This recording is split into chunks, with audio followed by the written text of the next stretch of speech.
All right, we keep asking you if you're where you need to be. That was a pretty solid performance up and down.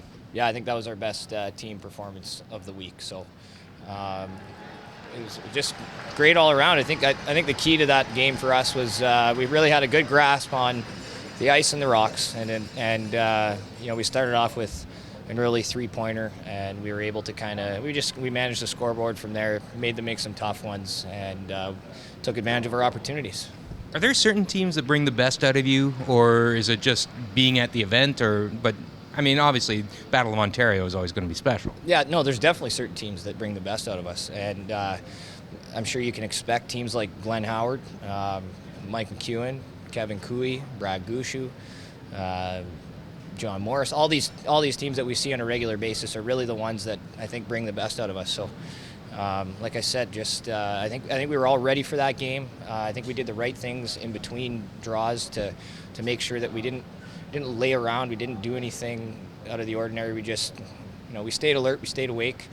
We came to the arena hungry, and we had a good game. That's what a lot of people don't know about this event is it's more than just going out and making shots. It's all the stuff you do off the ice that's important for success.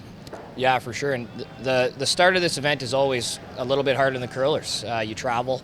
You don't have a whole lot of time to get ready for your first game. There's hot shots, there's practice, there's opening ceremonies, there's functions, and it's busy. It's a little bit tough on the curlers, but especially the ones who've been here before. We're seasoned veterans at this event, and we know what to expect when we get here.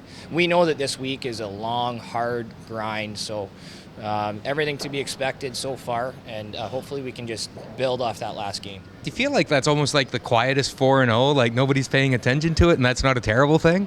That's great. Yeah, no.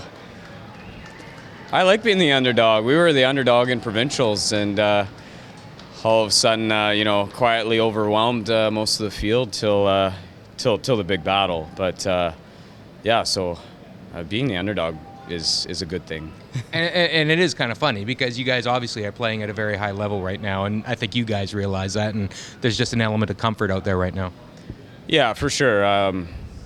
You won't get any of the competitors say that we're an underdog, but we feel a bit more relaxed. The expectations are there, obviously, for us to do well, but right now we're in a kind of good headspace. Things will kind of get tighter as the week goes on. Hold on. Things will intensify, but right now we feel really good. Right. You talk about managing the headspace, and part of that obviously is not looking too far ahead and getting out of your current bubble. And is that a challenge for you guys too at this stage? Sure. I think in any long round robin, you can catch yourself looking ahead and looking at when there's going to be a huge roar because the shot being made beside you. But because we know we have a tough finish, our last 3 round robin games. So you can. Sometimes you just got to reel yourself in and, one end at a time.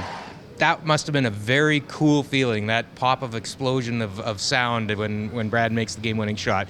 I imagine you're just savoring every minute of this kind of experience when you hear something like that. Oh, yeah, for sure. We want to take advantage of the hometown crowd and try to keep them in every game as much as possible. And, they're living and dying on every shot, and so are we. So we want to give them some entertainment, and that's... it's a cool feeling when you're making shots and they're behind you every step of the way.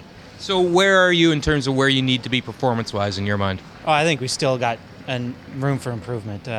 We're playing well. We're not playing great. And, 6 weeks off between provincials and the Brier, there's probably a little bit of rust there. We're getting close. 3-1, not playing our best. It's a good, we're in a good spot. Yeah, there's worse positions you could be at. Plus the knowledge that there's lots more in the tank as well. Oh yeah, for sure. We're doing everything we want to be ready. Come towards the end of the week and put ourselves into a position to be in the playoffs and hopefully that 1-2 game. And I think we're going in the right direction. I hate to look past an opponent, but there's a lot of focus on tomorrow night and Team Jacobs against you guys, the two Brads. I didn't know it was tomorrow night. Mark, I can assure you it's tomorrow night. What are your thoughts on that's obviously a game a lot of people have circled on the calendar? Yeah, they're a great team. They look like they're playing well, and when they're going well, they're one of the best teams in the world. So we've got to match them step for step and hopefully play a little bit better than we have been. 0-2 seems like an awful long time ago right now. You guys obviously have raised your game when you needed to. Yeah, we bounced back real strong today. Had a good one this morning against Nova Scotia. Those Blue Nosers are sure playing well. They gave us everything they had, and then big one tonight against Canada. If we lose that, that one there, we're in a pretty big hole. So you don't like thinking about that stuff, but it's got to play with a bit of determination, and we did. And Jimmy, I feel like all four of us, especially Jimmy, is throwing real well right now, and now we got a couple of big days coming up, so it's gonna be fun. Did you do anything differently against that team that you wouldn't necessarily do against another team? Do you game plan for Team Canada, knowing what kind of player Kevin is, for instance? I don't want to tell you all my strategy, Al, but we did play a little bit differently. Give me a little nibble. I just don't want to let the cat out of the bag, because there's a pretty good chance we'll be playing those guys again this week. So that's how I'll leave it at that. But if you had a game plan, how did you like the way you guys executed it then? Very well. I think we probably played close to 90 as a team, and that's how you got to play to beat great teams like Canada. So we just got to have more of those in the tank, and I feel good about our position. And you talked about what it does in the standings. What does it do between the ears to beat that team?